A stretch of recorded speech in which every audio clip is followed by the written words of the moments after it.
नमस्कार, बहुत बहुत स्वागत आपका आदि टीवी पर। मैं हूं आपके साथ पारुल। आज बात करेंगे जन सुनवाई लाइव। मध्य प्रदेश में जन सुनवाई में जनता की समस्या का निराकरण हो रहा है। वहीं ग्रामीण इलाकों में प्रशासन गांव की ओर जैसे नवाचारों के जरिए ग्रामीणों को जिला मुख्यालय जाने से निजात मिल रही है। गाँव में ही आयुष्मान और राशन कार्ड जैसे अनेक जरूरी कार्ड और दस्तावेज भी बनाए जा रहे हैं। और अब तो 70 वर्ष से ऊपर के बुजुर्गों के लिए आयुष्मान कार्ड की भी व्यवस्था है, यानी उनके भी आयुष्मान कार्ड बनाए जा रहे हैं। और इसके अलावा बहुत सारी समस्याएं लेकर भी लोग पहुंच रहे हैं। बिजली, सड़क, पानी, शिक्षा, स्वास्थ्य से लेकर कानून व्यवस्था तक कई गंभीर समस्याएं हैं जिनका निराकरण जन सुनवाई के दौरान हो रहा है। योजनाओं के लाभार्थियों के मुद्दे सुलझ रहे हैं और सफलता की कहानियों में लगातार बढ़ोतरी हो रही है। दूसरी तरफ कुछ लोग जन सुनवाई के दौरान अपनी समस्याओं को लेकर विरोध भी दर्ज करा रहे हैं। ऐसे में जो कमियां सामने आ रही हैं, क्या उनका भी इतनी त्वरित ही गति से समाधान होगा? इसी संदर्भ में जन सुनवाई की क्या स्थिति है, इसका जायजा लेंगे। पहले एक रिपोर्ट आपको दिखा देते हैं, देखिए।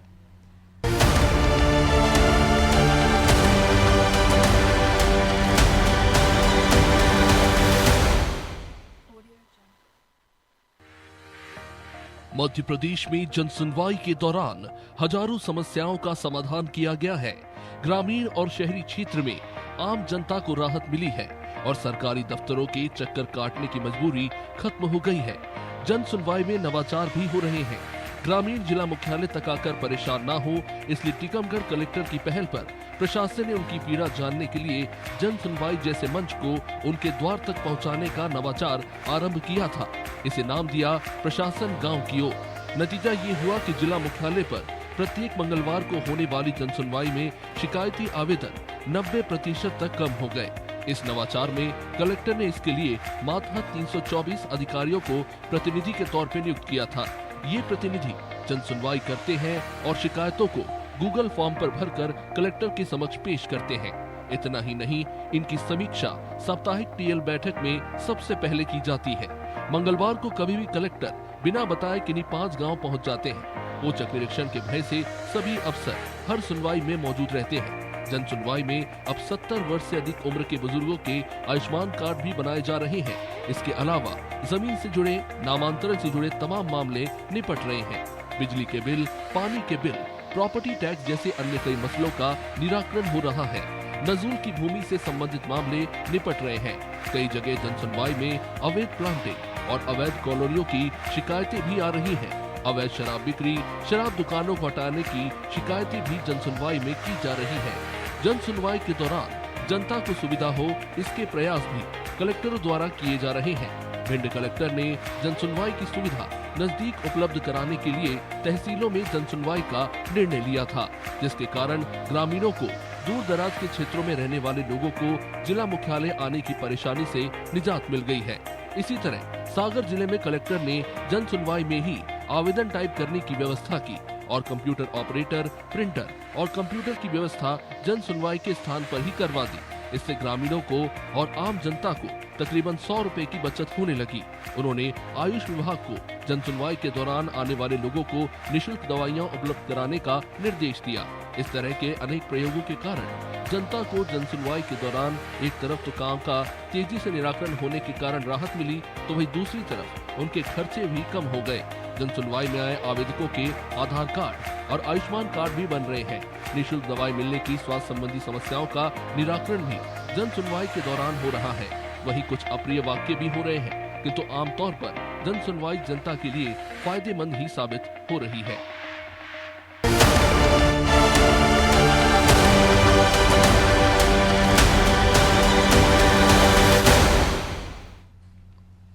तो देखिए, जन सुनवाइयों की शुरुआत जो है कोरोना के बाद से हुई है और लगातार लोगों की समस्याओं का निराकरण हो रहा है। लोग पहुंच रहे हैं, लोगों की समस्या को निराकरण हो रहा है। लेकिन कुछ लोगों की जो समस्याएं हैं वो ऐसी हैं कि जिनको लेकर वो अपनी बात रखते तो हैं, बार बार गुहार लगाते हैं, लेकिन उसके बावजूद भी उनकी समस्याओं का हल हो नहीं पा रहा है। उनके लिए जो है जन सुनवाइयों में पहुंचना कहीं ना कहीं जब लौटते हैं वो तो निराशा लेकर लौटते हैं। और जन सुनवाइयों में कई तरह की समस्याएं हैं।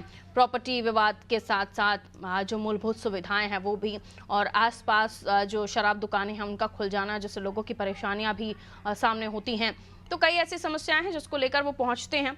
और कई ऐसे बुजुर्ग हैं जिनके हम क्योंकि हर हफ्ते जो जन सुनवाई है उनको लेकर स्थिति जानने की कोशिश करते हैं, क्योंकि जो जनता के लिए शुरू हुआ काम है वो धरातल पर किस तरीके से चलता है और किस तरह की समस्याओं का निराकरण उनका हो रहा है, समय पर हो रहा है, क्या उन्हें आश्वासन मिल रहा है, इन तमाम चीजों को जनता के सामने और मीडिया के माध्यम से आप तक पहुंचाने की कोशिश करते हैं ताकि सत्य पता चले कि यह हकीकत क्या है और जनता को जो वादे किए जा रहे हैं जन सुनवाइयों के माध्यम से वो कितने पूरे हो रहे हैं।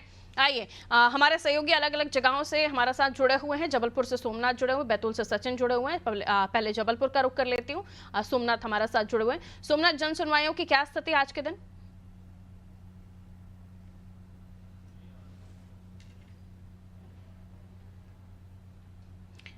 देखिए पारुल जी, हर मंगलवार की तरह इस मंगलवार भी जन सुनवाई की शुरुआत की गई है और अभी अपर कलेक्टर द्वारा जन सुनवाई जिला कलेक्टर में ली जा रही है आज। लेकिन जो संख्या की बात की जाए तो वो काफी कम नजर आ रही है। ठंड का असर जन सुनवाई में देखने को नजर आ रहा है और सुबह से ही जो भीड़ आनी चाहिए वो अभी तक कम संख्या में आई है। जो लगातार 150 से ऊपर जो जन सुनवाई में शिकायतें आ रही थी वो लगभग अभी 50 से 60 के आसपास पहुंच रही। तो ठंड का असर दिख रहा है। आप खुद देख सकते हैं पीछे कलेक्ट्रेट का जो कार्यालय, जन सुनवाई में लंबी कतारें बाहर तक आ जाती थी, लेकिन अब ये स्थिति नहीं है। और सबसे अच्छी सुविधा ये कि टोकन सुविधा दे दी गई है, तो जिससे अब जो जन सुनवाई है उनको शिकायत करने में आसानी हो रही है। तो अभी भी जो शिकायत देखी जा रही है तो ज्यादातर जो शिकायत है नामांतरण जैसे मामले, जमीनी विवाद है, लगातार सुनवाई में यही हो रहा है कि पटवारी द्वारा लगातार कार्य नहीं किए जा रहे हैं, जिसको लेकर किसान और जो ग्रामीण क्षेत्र के लोग हैं वो ज्यादातर परेशान नजर आ रहे हैं। तो ये परेशानी लगातार बनी हुई है। जी पारुल जी। बिल्कुल, इससे पहले भी समस्याओं का मैं जिक्र करूं तो किस तरह की समस्याएं ज्यादातर यहाँ जबलपुर की जन सुनवाई में आती हैं, क्या बताएंगे? देखिए जन सुनवाई में लगातार देखा जाए, पिछली बार जो किसानों की लगातार समस्या बनी रही, तो पिछली मंगलवार की बात की जाए तो जन सुनवाई में जो अभी पहले जबलपुर में मटर का सबसे बड़ा उत्पादन जो जबलपुर में किया जाता, जो मटर यहाँ से पूरे भारतवर्ष में सप्लाई किया जाता है, यहाँ तक कि महाराष्ट्र में सबसे ज्यादा और दिल्ली के आसपास के क्षेत्रों में भी इसकी सप्लाई किया जाता है। तो मटर का जो साइज है काफी लंबा और अच्छा मटर, दानेदार मटर होता है। तो लगातार पिछले साल जाम की स्थिति बनी रहती थी, जिसकी वजह से जिला कलेक्टर द्वारा जो मटर के लिए अलग से मंडी, ओरिया मंडी तैयार की गई है, जहां पे मटर की कल से खरीदारी शुरू कर दी गई और मटर की आवक अब किसानों द्वारा लेके आ रही। लेकिन उनकी जो कुछ समस्याएं थी उसको लेकर लगातार आ रही है। अभी जिला कलेक्टर ने धान खरीदी को लेकर भी निर्देश जारी किए हैं कि अगर उसमें कोई लापरवाही होगी तो उसमें कार्रवाई की जाएगी, क्योंकि पूर्व में किसान लोग लगातार जन सुनवाई में और पूर्व में भी शिकायत कर चुके हैं, जो उनकी समस्याएं लगातार बनी हुई है। और कुछ समस्याएं ये आ रही है कि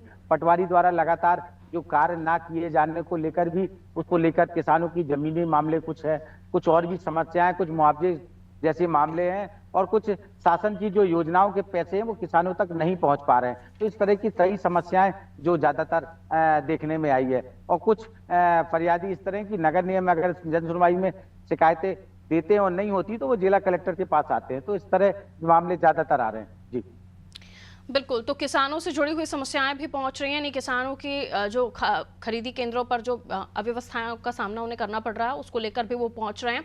और उसके अलावा भी हमें सोमनाथ बता रहे थे कि जो मटर की आवक है उसको लेकर भी कुछ ऐसी चीज़ें हैं जिसको लेकर पिछली दफ़ा भी समस्याएं पहुंची थी, लेकिन आज बहुत ज़्यादा वहाँ पर लोगों की कतारें नहीं दिख रही हैं, क्योंकि हर बार हम जन सुनवाइयों को दिखा रहे होते हैं तो बहुत सारे लोग बाहर तक मौजूद होते हैं। चलिए मैं लौट रही हूँ आपके पास सोमनाथ। बैतूल से सचिन हमारे साथ जुड़े हुए हैं। सचिन, जन सुनवाई की क्या स्थिति आपके क्षेत्र में? हाँ बिल्कुल, मैं आपको बता दूं कि लगातार यहाँ पर जो आज 11 से 1 के बीच में जो लगातार यहाँ पर पब्लिक आ रही है, लगातार जो गांव के लोग हैं वो अभी किसान और जो है आदिवासी भारी मात्रा में आए। आप देख सकते हो मेरे पीछे जिस तरह की लंबी लाइन लगी और कतारें, जो कलेक्टर बैठे हुए इसलिए आज बहुत लंबी लाइन लगी हुई है। आप यहाँ पे बता दूं कि सबसे ज्यादा जो किसान है और उसका जो आदिवासी है, किसी को यहाँ पर मकान के लिए आ रहे हैं तो एक मुआवजा नहीं मिल पा रहा है, इसलिए काफी लंबी लाइन लगी। और यहाँ पर बहुत सारे भी है, यहाँ पर कुछ लोग जो विकलांग है, यहाँ पर कई लोग को साइकिल नहीं मिल पा रही है। कुछ विकलांग से भी अपन बात करते हैं कि उनको साइकिल क्यों नहीं मिली। और यहाँ पर कुछ देखते ही एक वीडियो बता दूं आपको कि क्या नाम है भैया आपका? रामचरण। काय के लिए आए हो आप? मैं साइकिल बैटरी वाली खराब हो गई है। हाँ, तो मैं कलेक्टर साहब से बोलना है। तो क्या बोले कलेक्टर साहब आपको? देखता हूँ। हाँ, तो साइकिल नहीं मिलेगी तो फिर क्या करोगे आप? बताओ। ऐसे ही भाई मेरे हालत क्या, अरे बड़ी मजबूरी में है। कितने बार आ चुके हैं आप साइकिल लेके? मैं तो 2 के बाद आ चुका हूँ। 2 बार आ चुके हैं। क्या बोलते हैं साहब? बस हाँ बोले मैं दिल में। तो अभी क्या बोले आपको? अभी जब बात हुई कलेक्टर साहब से हाँ देखता हूँ बोले यार, अरे मंत्री के पास में गए। हाँ, कौन मंत्री के पास गए आप? जी उसी के पास। हाँ, क्या बोलते हैं? 2 महीने हो गए मैं गए थे, बोले दिला दूंगा मुझे, मैं अब तक दिला ही रहा हूँ। काय का ही सब निकाल बंद। क्या नाम है भैया आपका? मेरा नाम मुकेश गायकवाड़ है। काय के लिए आया यहाँ पे? मैंने क्या है यहाँ पे जनसुनवाई में आवेदन दिया था, लगभग 2 महीने हो चुके हैं। हाँ, है ना? तो अभी तक के जो है उस आवेदन पे कोई कार्रवाई नहीं हुई है और मुझे ऐसी जानकारी लगी कि केवल जो है कि उसमें बिना मतलब मैं जो शिकायत करता हूँ, बिना मेरी शिकायत को सुने हुए उसने बंद कर दी।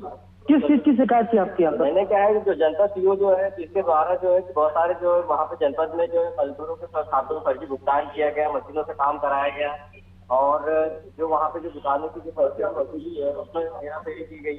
मतलब कई तरीके से जो फर्जीवाड़े किए जा रहे हैं उसको लेकर मैंने शिकायत की है, पर अब तक उसको कार्रवाई नहीं की गई। क्या बोलते कलेक्टर साहब आपको? कलेक्टर साहब बोलते जांच करा रहे और मेरे को एक प्रतिवेदन दे दिया है कि उसमें जांच हो गई है और ये शिकायत बोले जांच करने योग्य नहीं है। मतलब ये कैसा जो है कि अन्याय करती है कि एक शिकायत को जब आप स्पेसिफिक जो है कि आप बुलाइए, क्या दस्तावेज चाहिए, क्या करना चाहिए, क्या कार्रवाई करानी चाहिए, ये होना चाहिए। तो इस पर कोई कार्रवाई नहीं होती जो है कि अपनी मनमर्जी से जो है कि जहाँ उनको लगा कि अपने अधिकारियों पे जो है कि खुलासे हो गए, भ्रष्टाचार की पोल खुलेगी तो उसको उनको कार्रवाई करते ही नहीं है। इस टाइप से जो है कि बहुत बड़ा पड़ जा रहा है। आपने देखा कि यहाँ पर कई शिकायत करने के बावजूद भी इनको कोई राहत नहीं मिल रही है, कोई इनको किया जा रहा है।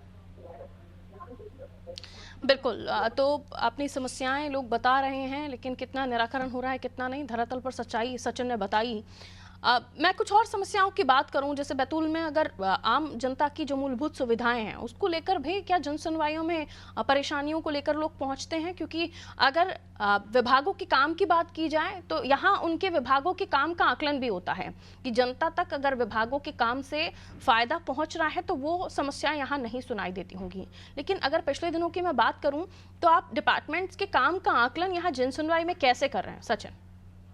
बिल्कुल, मैं आपको बता दूं कि यहाँ पर जो अधिकारी सिर्फ यहाँ पर मंगलवार के लिए जो कलेक्टर साहब बैठते हैं उनके सामने लिखा हुआ होता है कि यहाँ पर हम अधिकारी काम कर रहे हैं। अगर अधिकारी सारे जब काम करने लग जाएंगे तो इस तरह की जो लाइन है वो कम लगना हो जाएगी, लेकिन अधिकारी को काम करना नहीं चाहता बैतूल के अंदर, सब अपना अपना सिर्फ कागज कार्रवाई पूरी करते हैं। कागजी कार्रवाइयों को अंजाम दिया जा रहा है दिखावा महज करने के लिए, और अगर यथावत हम देखें तो कुछ खास बदलाव नहीं है। लौट रही हूँ मैं आपके पास, कुछ और लोगों को देखिए अगर वो आपसे बात करना चाहें सचिन, मैं तब तक आपके पास लौट रही हूँ। सोमनाथ की तरफ हम रुख कर लेते हैं। सोमनाथ, आपके साथ एक महिला मौजूद है, जाहिर है वो अपनी समस्या को लेकर बात करना चाह रही होंगी। क्या समस्या है उनकी, जरा चर्चा कीजिए। 14 बार शिकायत कर चुकी हैं। 14 जून से ये शिकायत कर रही हैं और अभी तक इनकी कोई सुनवाई नहीं हो रही है। हम बात करते जी, बताएं क्या शिकायतें आप कर रहे हैं जब से?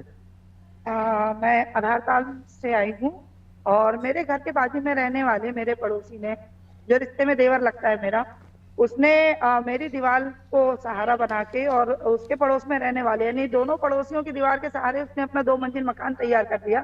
लगातार 14 जून से ये दिसंबर आ गया है, शिकायत पे शिकायत, ये मेरी पूरी फाइल तैयार हो गई है, देख सकते हैं आप लोग। शिकायत पे शिकायत मेरी शासन प्रशासन, नगर निगम प्रशासन, अनुविभागीय दंडाधिकारी, कलेक्टर महोदय सभी से शिकायत की गई, परंतु आज तक दिनांक में मुझे कोई भी सहायता कहीं से भी नहीं दी गई और ना ही उस व्यक्ति के खिलाफ अभी तक के कोई भी दंडात्मक कार्रवाई शासन प्रशासन की ओर से की गई है। तो क्या मैं ये समझूं कि किसी के भी घर में इस तरीके से मकान बनाया जा सकता है, किसी की भी मकान के सहारे से अपना मकान बनाया जा सकता है? और फुल गुंडागर्दी वो करता है, रोड पे खड़े होकर गाली गलौज करना, बदतमीजी करना, अनाप शनाप बोलते रहना, लगातार थाने में शिकायत होती रहती है, एसपी साहब के पास में शिकायतें मेरी हैं, परंतु कहीं से भी आज तक मुझे कोई भी सहायता नहीं दी गई। शिकायत की बात की जाए तो मुझे लगता है कि 15 से 20 बार आप शिकायत कर चुके हैं। 7 महीनों में मैं सिर्फ दौड़ रही हूँ, सिर्फ शिकायतें हो रही हैं मेरी, चाहे वो एसपी कार्यालय में हो, चाहे वो नगर निगम प्रशासन में हो, बस वहां से मुझे हर जगह से टालते ही जा रहे हैं, कहीं से भी कोई सुनवाई नहीं हो रही। और एक सबसे प्राथमिकता ये कि आप समाज सेवी हैं, भाजपा संगठन से भी आप जुड़ी हुई हैं, उसके बाद आपका काम नहीं हो पा रहा। सबसे जितने भी अभिन्न सामाजिक संगठन हैं, हिंदू हमारे सनातनी संगठन है, उन सभी मैं सक्रिय कार्यकर्ता हूँ और समाज के लिए और समाज में जो प्रताड़ित लोग हैं शासन प्रशासन से, उनके लिए मैं खड़ी रहती हूँ, मदद करती रहती हूँ। उसके बाद अगर ये मेरे साथ हो रहा है तो मैं सोचने पे ये मजबूर हूँ कि जब मेरे साथ ऐसा हो रहा है तो आम जनता के साथ क्या सुनवाई उनकी होती होगी और क्या उनको न्याय मिलता होगा। मुझे तो उम्मीद नहीं है कि कोई न्याय उनको मिलता हो। आज भी जैसे कलेक्टर ही नहीं है, अब आप कुछ सुनवाई अपर कलेक्टर द्वारा की जा रही है, तो बस यही विडंबना है, दुखद यही है कि जब भी आते हैं कार्यालय में अधिकारी मिलते ही नहीं है, और जो सक्षम अधिकारी होते हैं जो बैठते हैं उनकी जगह पे वो सुनवाई नहीं करते हैं, कागज उठा के एक तरफ से दूसरी तरफ फेंक देते हैं। अब आप ये बताइए कि जो आने जाने में समर्थ है वो तो आ जाते हैं, लेकिन जो बहुत दूर से गांव से आते हैं, कहीं से परेशान आते हैं, कहीं कहीं से किराए का जुगाड़ करके इससे उससे पैसा लेकर आते हैं बेचारे, उनका क्या होता होगा, कभी सोचा है प्रशासन ने? एक सवाल यही है कि जो दूर दूर से लोग आते हैं, हाँ। अपना किराया लगा के अपने मिलेगा, हमको न्याय मिलेगा, पर यहाँ आते हैं देखते हैं अधिकारी नहीं है। मैं ये चाहती हूँ कि हफ्ते में एक दिन आप लोगों ने जन सुनवाई के लिए रखा है, 3 घंटे का समय आपने रखा है, तो ठीक है, मैं जानती हूँ कि आप कलेक्टर हैं, आप अपर कलेक्टर हैं, आप SDM हैं, जो भी आप अधिकारी हैं, जानती हूँ कि आपके ऊपर बहुत सारी जिम्मेदारियां हैं, परंतु अगर वो 3 घंटे का समय आप जनता के लिए दें तो बहुत अच्छा होगा। मैं बहुत आभारी रहूंगी, मैं बहुत धन्यवाद करूंगी। पारुल जी, समस्याएं तो लगातार बढ़ती जा रही हैं, क्योंकि शिकायतकर्ता लगातार शिकायत कर रहे हैं, उनकी सुनवाई भी नहीं हो रही है, चाहे वो पुलिस अधीक्षक कार्यालय हो, चाहे नगर निगम हो, चाहे जिला कलेक्टर की बात की जाए, तो लगातार शिकायतें करने के बाद भी सुनवाई ना हो, एक बहुत बड़ा सवाल उठता है। जी बिल्कुल, और महिला हैं वो बता रही हैं कि उनकी पीड़ा क्या है, वो वहाँ बार बार जा रही हैं, अपनी व्यथा बता रही हैं, लेकिन कोई सुनवाई उनकी नहीं हो रही है। जाहिर है कि आप बड़ी मुश्किल से अपना घर बना पाते हैं, अपनी खुद की छत का निर्माण कर पाते हैं, और न जाने कितने समय से इन्होंने पैसों को जोड़ा होगा, इकट्ठा की होगी राशि, तब जाके इनका घर बन पाया होगा। कई लोगों को विरासत में भी मिलता है, लेकिन कई सारी समस्याएं हैं जो लोग लेकर पहुंचते हैं, और उनका दुख होता है, उनका वाकई बहुत पुराना उस चीज से या उस समस्या से नाता होता, तभी वो इतनी तकलीफ उठाकर बार बार पहुंचते हैं अपने लिए। जो जैसे कि वो महिला भी कह रही थी, न जाने कितने लोग पहुंचते होंगे, किसी से किराया तक लेकर पहुंचते होंगे, उसके बाद जाकर वो यहाँ तक पहुंच पा रहे होंगे, लेकिन तब भी उन्हें निराशा हाथ लगे तो बड़े दुख की बात है कि अधिकारी दफ्तर में नहीं बैठ रहे हैं, जन सुनवाइयों में नहीं बैठ रहे हैं, तो भला समस्या लेकर लोग जो पहुंच रहे हैं उनकी समस्या का होगा क्या? उन्हें महज आश्वासन मिल रहा है कि इस तरह की कोई जन सुनवाई है, वहां जाइए आपकी समस्या हल हो जाती है, और जब वहां पहुंचता है कोई भी व्यक्ति या कोई भी शख्स तो उसे निराशा हाथ लगती है। ऐसी जन सुनवाइयों को तो फिर या तो बंद ही कर दीजिए जब आपके पास अधिकारी नहीं है बैठने के लिए। तो ये भी एक दुख है जो लोगों में है। ठीक है सचिन, आपके पास अगर कुछ लोग मौजूद हों तो उनसे चर्चा कीजिए, या फिर आप जो अब समस्याएं निकलकर सामने आ रही हैं कि अधिकारियों का बैठना, जब आप बैठेंगे तब आप किसी की समस्या सुन पाएंगे, और कितना गंभीरता से अधिकारी लोगों की समस्याएं ले रहे हैं, या सिर्फ खाना पूर्ति महज हो रही है। अगर ऐसा हो रहा है तो वाकई जनता को इस मामले में आवाज उठाने की आवश्यकता है, या फिर उन जन सुनवाई में पहुंचे ही ना, जीरो वहां पर पहुंचना हो जाए, तो अधिकारियों को समझ आएगा कि उनका बैठना कितना महत्व रखता है या नहीं। क्योंकि आप बैठ रहे हैं, लोगों की समस्याओं का निराकरण नहीं हो रहा, तो मतलब नहीं है वहां लोगों के जाने का भी। बिल्कुल, मैं आपको बता दूं कि अभी कुछ मैंने कुछ देखा कि जो पार्टी रहने के समूह है, इनको पट्टे के लिए काफी दिनों से बोल दिया कलेक्टर साहब ने कि देंगे, लेकिन अभी तक पट्टे नहीं मिले। तो आज इकट्ठे पूरे जो वार्ड वासी पूरे आए यहाँ पर जन सुनवाई में, और वहाँ पर अभी आवेदन लगाकर बैठे कि अभी तक उनका जो रहने की व्यवस्था है कलेक्टर साहब ने नहीं करी है। और भी मेरे पीछे यहाँ पर कुछ लोग खड़े बात करते कि किस तरह किस आवेदन के लिए यार क्या है, क्या के लिए अभी आप लोग आवेदन बनाया रामकिशोर कुमार के खिलाफ? किसके खिलाफ में? अरे झूठी छापता है, कुछ भी डाल रहा है, वाजिब काम करता है, परिवार तक ले जाता है। अच्छा, नई मामू की जो पत्नी वाले हैं ऐसा वैसा कई सी बातें करता है, जल्दीबाजी करता है, दूसरों को परिवार बोलता है। कलेक्टर साहब से बात हुई अभी आपको? अब जा रहा है कलेक्टर साहब के पास, काफी लोग खड़े हुए हैं अपने साथ। और भी मेरे पीछे कुछ विकलांग है, इसलिए आए, इनसे भी बात करते हैं कि अपन क्या समझते हैं इनकी क्या नहीं है। और एक मिनट मैडम, काय के लिए आए थे आप यहाँ पे? अच्छा, क्या बोले कलेक्टर साहब आपको अभी? क्या बोले? देंगे बोले? किस चीज के इलाज के लिए बोले थे? व्यवसाय के लिए। और कौन कौन है घर में आपके काम? अच्छा,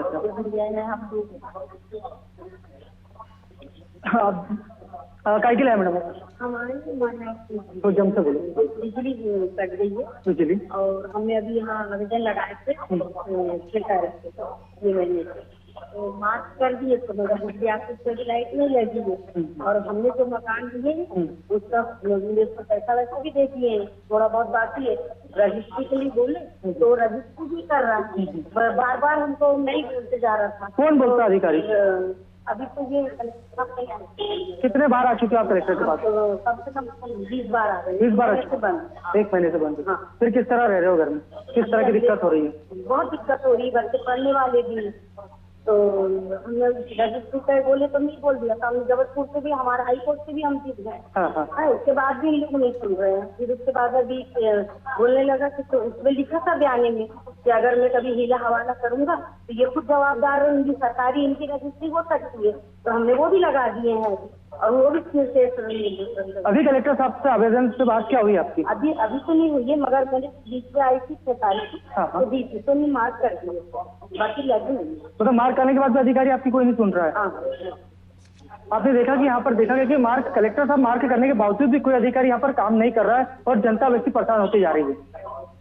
बिल्कुल जरूरी है कि जनता की समस्याओं का निराकरण हो इन जन सुनवाइयों में, तभी इस जन सुनवाइयों का कोई औचित्य है। वरना जनता अपने पीड़ा लेकर पहुंचती है और उसे जब निराशा हाथ लगती है तो फिर काफ़ी दुख उन्हें होता है, क्योंकि क्या पता कैसे लोग पहुंच रहे हैं, अपने काम से बीच में समय निकाल रहे हैं, कहीं से पैसा इकट्ठा कर रहे हैं ताकि वो किराया दे सकें वहां तक पहुंचने का, और उसके बावजूद भी बार बार वहां तक पहुंचने के बावजूद भी उन्हें कुछ हासिल नहीं हो रहा। बहुत शुक्रिया आप दोनों का हमारे साथ जुड़ने के लिए। तो जन सुनवाइयों में हमारे जो सहयोगी हैं वो वहाँ मौजूद थे, वहाँ पर लोगों की मौजूदगी अब कम सी होने लगी है। वजह ये भी कि लोग पहुंचते हैं, बार बार पहुंचते हैं, अपनी समस्याएं रखते हैं, लेकिन उसके बावजूद भी उन समस्याओं का निराकरण नहीं होता। वजह ये भी कि लोग वहां पहुंचते हैं, अधिकारियों की मौजूदगी नहीं होती है, इसलिए अब उन्हें लगता है कि वहां पहुंचना क्या वाकई ज़रूरी है या नहीं है, या औचित्य रखता है नहीं रखता है। और इन जन सुनवाई की शुरुआत जब कोरोना के बाद हुई थी तो लोगों को काफ़ी उम्मीदें थी कि इन जन सुनवाई में पहुंचकर उनकी समस्याओं का हल होगा, बेहतर तरीके से उन्हें जो परेशानियां हैं वो ख़त्म होंगी। लेकिन दस्तावेज बनाने के लिए महज ये जन सुनवाइयाँ शुरू हुई हैं, क्योंकि जिक्र ये भी हो रहा है कि जो लोगों के दस्तावेज है, जैसे आधार कार्ड है या फिर बिजली की समस्या है, मूलभूत सुविधाएँ हैं, इनको लेकर भी लोग परेशानियाँ लेकर पहुँच रहे हैं। लोग प्रॉपर्टी विवाद को लेकर पहुंच रहे हैं, लेकिन उसके बावजूद कुछ तो सुलझ जाते हैं, कुछ को लेकर काफ़ी उन्हें बहुत परेशान होना पड़ता है, बार बार चक्कर लगाने पड़ रहे हैं। तो ऐसी कई समस्याएं हैं जिनको लेकर हम बातचीत करने की कोशिश कर रहे थे। उन लोगों को हमने कैमरे पर लाने की कोशिश की जो वहां पहुंचे, अपनी समस्याओं को लेकर बता रहे थे। एक महिला भी आपने देखा जबलपुर में जो बता रही थी कि लगातार वो 14 तारीख से पहुंच रही हैं, हर जन सुनवाई में जून से पहुंच रही हैं, 14 जून से वो हर सुनवाई में पहुंच रही हैं, हर हफ्ते पहुंच रही हैं, लेकिन उनकी समस्या का निराकरण नहीं हो रहा। ऐसे कई लोग हैं जिनके हाथ अभी भी निराशा ही है और वो उम्मीद रखते हैं कि शायद उनकी समस्या इन जन सुनवाइयों में हल हो। देखते हैं, क्योंकि अधिकारियों का बैठना भी ज़रूरी है कि वो समय रहते रहें और लोगों की समस्याओं को सुने। जो कई जगहों पर शिकायत आई कि वो नहीं मौजूद रह रहे हैं। दीजिए इजाज़त, नमस्कार।